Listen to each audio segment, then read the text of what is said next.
जय हिंद साथियों, आप सभी का स्वागत है। हम लोग विशेषकर उत्तर प्रदेश पुलिस भर्ती और एसएससी जीडी से संबंधित प्रश्नों को सॉल्व करेंगे।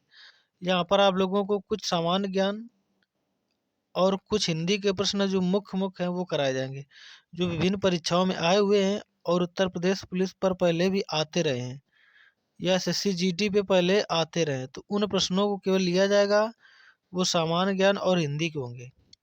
तो यहाँ पर हम लोग आज से शुरू करते हैं दोस्तों, यूरोपीय शक्तियों का भारत में आगमन। तो दोस्तों, अगर देखा जाए यूरोपीय शक्तियों का भारत में आगमन कब से हुआ, तो यहाँ पर अगर हम लोग शताब्दी की बात करें तो 16वीं शताब्दी। यहाँ पर जो शताब्दी का अगर हम लोग देखें तो 16वीं शताब्दी में जो है यूरोपियों का भारत पर आगमन हुआ, 16वीं शताब्दी। और यहाँ पर अगर हम लोग देखें दोस्तों कि सबसे पहले कौन आया, तो सबसे पहले दोस्तों पुर्तगाल के लोग आए, यानी पुर्तगाली आए। उसके बाद दोस्तों कौन आया, तो डच आए। उसके बाद दोस्तों कौन आया, तो फ्रांसीसी। उसके बाद अंग्रेज। तो ये क्रम भी आपका परीक्षा में पूछा जाता है कि बताइए कौन सा इसमें उचित क्रम है। तो ये आपके ऑप्शन जो होंगे अल्टरनेट क्रम पे लगे होंगे, तो आप लोगों को उचित ऑप्शन चुनना है कि पहले कौन आया, पुर्तगाली, डच, फ्रांसीसी, अंग्रेज। तो ये आपका प्रश्न आता है। तो आगे देखेंगे दोस्तों हम लोग, भारत और यूरोप के मध्य व्यापार कैसे होता था, तो जल और थल। भारत और यूरोप के बीच जो व्यापार होता था वो जल और थल के माध्यम से होता है, यानी जल समुद्री मार्ग से भी व्यापारी आते थे और बाद में स्थलीय मार्ग से भी आने लगे। आगे अगर दोस्तों हम लोग देखें कि यहाँ पर मार्गों की संख्या कितनी है, तो जो समुद्री मार्गों की संख्या है वो 3 थी। कितनी थी, 3 थी। आगे चलते हैं हम लोग दोस्तों, अब इसमें देखते हैं कौन कौन से ये मार्ग थे जो 3 थे। अगर तो यहाँ पर जो पहला मार्ग था हमारा, वो फारस की खाड़ी से होता हुआ समुद्री मार्ग था। इस मार्ग से इराक, तुर्की, वेनिस और जिनेवा से व्यापार होता था। जो दोस्तों दूसरा मार्ग था वो लाल सागर से अलेक्जेंड्रिया का था, जहाँ से समुद्र द्वारा वेनिस, जिनेवा को जाया जाता था। और तीसरा मार्ग जो था दोस्तों मध्य एशिया से मिस्र और यूरोप के लिए था। मध्य एशिया से मिस्र और यूरोप के लिए था। तो यहाँ से प्रश्न अगर आ सकता है तो पूछा जाएगा, बताइए कि जो है सबसे पहले जो व्यापारिक केंद्र थे वो कौन कौन थे, मुख्य कौन कौन से। तो यहाँ वेनिस और जिनेवा प्रमुख केंद्र थे, किसके, व्यापार के। वेनिस और जिनेवा जो है व्यापार के प्रमुख केंद्र थे। आगे दोस्तों अगर हम लोग देखें, यहाँ पर देखें सबसे जो महत्वपूर्ण क्वेश्चन है, समुद्री मार्ग की खोज किसने की, या समुद्री मार्ग की खोज कहाँ के निवासी ने की। तो यहाँ देखें कि भारत की खोज में निकले, भारत की खोज में निकले स्पेन निवासी कोलंबस। भारत की खोज में निकले स्पेन निवासी कोलंबस ने अमेरिका की खोज की, यानी निकले थे भारत की खोज में और इन्होंने खोज डाला अमेरिका को। तो ये भी ध्यान रखना कि अमेरिका की खोज किसने की, कोलंबस ने की। और इनका जो निवास स्थान है वो कहाँ पर, स्पेन, यानी ये स्पेन के निवासी थे। तो ये आपका हो गया क्वेश्चन। दूसरा क्वेश्चन देखें दोस्तों, तो यहाँ पर देखें एक जो हमारा यात्री था पुर्तगाल का वास्को डिगामा, वो अपनी लंबी जल यात्रा के दौरान अफ्रीका के दक्षिणी छोर से, अफ्रीका के दक्षिणी छोर से होते हुए भारत के पश्चिमी समुद्री तट, भारत के पश्चिमी समुद्री तट कालीकट बंदरगाह में आया। वो भी कब आया, 1498 में। और वहीं पर इसने क्या किया, भारत की खोज। तो ये प्रश्न आपका बहुत ही परीक्षा की दृष्टि से महत्वपूर्ण है। यहाँ पर आपका प्रश्न पूछा जाएगा कि बताइए वास्को डिगामा कहाँ का रहने वाला था, यानी कहाँ का निवासी था, तो पुर्तगाल का था। वो किस छोर से चला, तो अफ्रीका के दक्षिणी छोर से चला। और वो भारत के किस कोने पर उतरा, तो भारत के पश्चिमी कोने पर उतरा। और भारत के पश्चिमी कोने में सबसे पहले कहाँ उतरा, किस बंदरगाह पे, तो कालीकट बंदरगाह। और किस सन में उतरा, तो 1498। ये बहुत ही महत्वपूर्ण प्रश्न है आपका, कई परीक्षाओं के लिए बहुत ही महत्वपूर्ण प्रश्न है। तो इस पर आप लोग थोड़ा ज़्यादा ध्यान देना, विशेषकर इस प्रश्न पर। आगे चलते हम लोग देखें, भारत में सबसे पहले पुर्तगाली व्यापार करने आए। ये चीज़ आपको याद रखना है कि भारत में सबसे पहले कौन व्यापार करने आया, तो भारत में सबसे पहले पुर्तगाली व्यापार करने आए।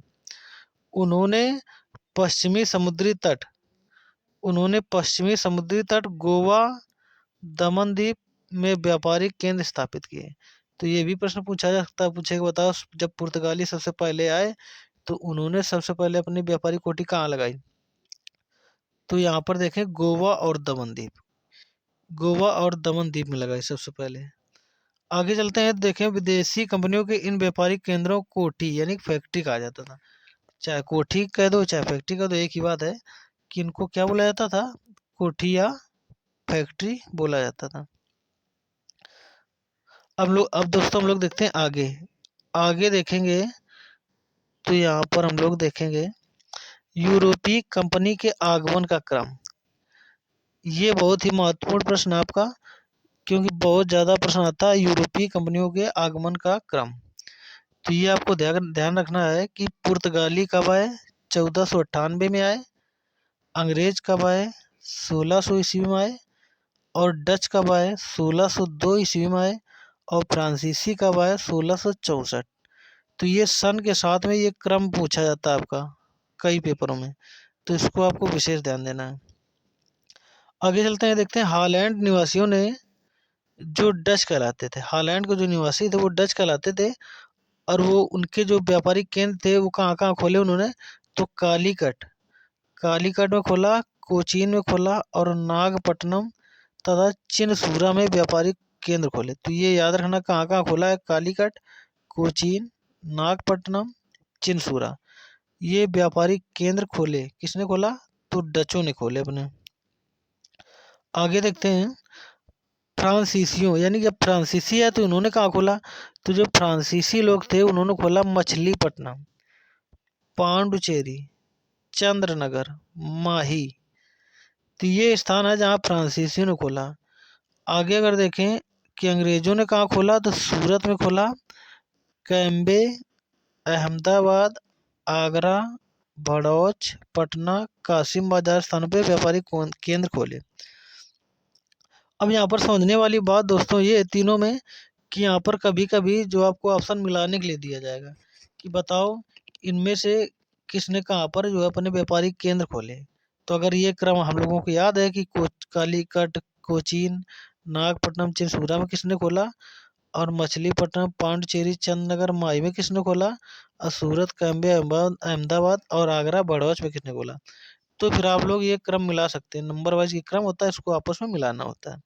आगे चलते हैं दोस्तों, बड़े बंदरगाह कौन से हैं, तो बड़े बंदरगाह है सूरत और मछलीपट्टनम यानी कि मछलीपट्टनम। आगे के प्रश्नों पे ध्यान देते हैं हम लोग। अब चलते हैं मुगल बादशाह जहांगीर की तरफ। तो यहाँ से भी आपके बहुत प्रश्न आते हैं। तो यहाँ देख सबसे पहला प्रश्न पूछा था, जहांगीर के दरबार में आने वाला प्रथम अंग्रेज राजदूत कौन था। तो यहाँ पर जहांगीर के दरबार में आने वाला प्रथम अंग्रेज राजदूत था कैप्टन हॉकिंस। वो भी कब आया, तो 1608 ईस्वी। तो ये दोनों चीजें इंपॉर्टेंट, इसका सन भी इम्पोर्टेंट है और ये नाम कैप्टन हॉकिंस ये भी इम्पोर्टेंट है। उसके बाद कौन आया, तो सर टॉमस रो आया 1615 में। तो ये दोनों चीजें बहुत ही महत्वपूर्ण है। अगर पूछा जाए आपसे कि पहला कौन अंग्रेज राजदूत था, तो कैप्टन हॉकिंस आया 1608 में। और उसके बाद कौन आया, तो सर टॉमस रो आया 1615 में। ये सन भी ध्यान रखना कि 1608 में कैप्टन हॉकिंस आया और 1615 में सर टॉमस रो आया। वो भी कहाँ पर आया, तो मुगल बादशाह जहांगीर के दरबार में। अब जो बाद में आया हमारा व्यक्ति सर टॉमस रो 1615 में, इसने जो है जहांगीर को क्या क्या दिया, तो अंग्रेजी दस्ताने भेंट किए और इंग्लैंड में इस्तेमाल की जाने वाली बग्घी, ये दो चीज़ें दी, अंग्रेजी दस्ताने और इंग्लैंड में इस्तेमाल की जाने वाली बग्घी। तो ये बहुत ही महत्वपूर्ण प्रश्न, इसे बहुत ध्यान देना आप लोगों को। अगले प्रश्न पे हम लोग दोस्तों ध्यान देते हैं। यहाँ पर देखा जाए कि जो बात काम की अगर देखें तो यहाँ पर यूरोपियों द्वारा मसालों का प्रयोग स्वाद के लिए ही नहीं बल्कि मांस को सड़ने से बचाने के लिए किया जाता था। यानी कुछ लोग सोचते होंगे कि केवल जो यूरोप वाले आए केवल मसाले के लिए आए, क्योंकि भारत का मसाला बहुत अच्छा था। तो वो तो अच्छा था ही, लेकिन इसका जो दूसरा उद्देश्य था वो मांस को सड़ने से बचाने के लिए इसका प्रयोग किया जाता था। अब यहाँ पर देखें, पहला बैंक कौन था, तो इटली वासियों का था, जो 17वीं शताब्दी में लंदन तथा अम्स्टर्डम बैंक व्यवस्था वाले सबसे महत्वपूर्ण बने। यानी ये भी ध्यान रखना, पहला बैंक इटली बैंक।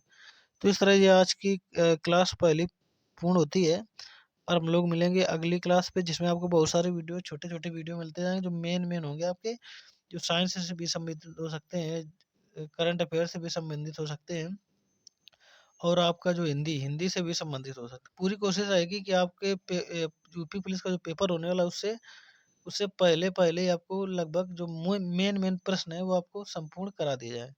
तो मिलते हैं दोस्तों हम लोग नेक्स्ट वीडियो पे। जय हिंद दोस्तों।